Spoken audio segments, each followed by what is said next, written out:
think one of the greatest challenges I faced as a female entrepreneur is knowing where to go for the resources, the skill set, because a lot of what I'm doing in my business, the area that we work in, is largely uncharted territory. It's very new.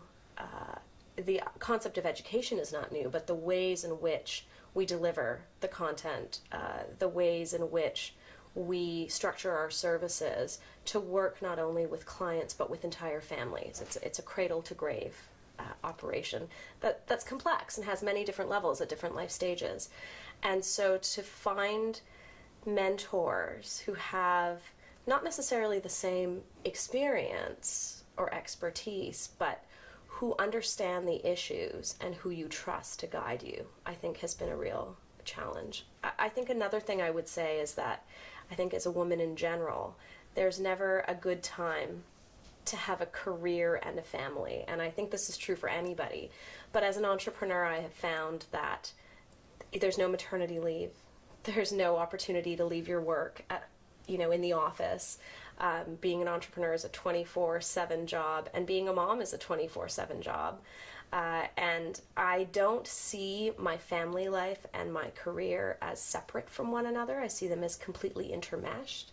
I think that my children, who came very close together, and not all expected, are all a blessing in the sense that they really pushed me as an entrepreneur to make choices, to take risks that I maybe would not have had I not thought, okay, now I have an extra mouth to feed, and what will be my legacy to this next child that I'm having.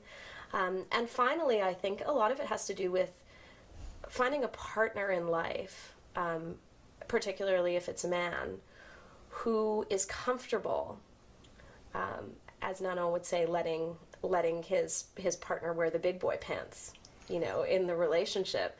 It's a challenge, and it really is a process, I think. Because intellectually your partner can understand that you're starting this, that you're doing something that will benefit the family, that will benefit your personal enrichment, that your career enrichment. But to have the confidence and the power within himself to assume some of that care work at home and to do things that are not traditionally male roles, which was very important to me in our relationship, for one of us, at least when our children are so young, to be the people who are there. I think that's probably a big challenge that I haven't necessarily figured out, but I'm working out with my partner.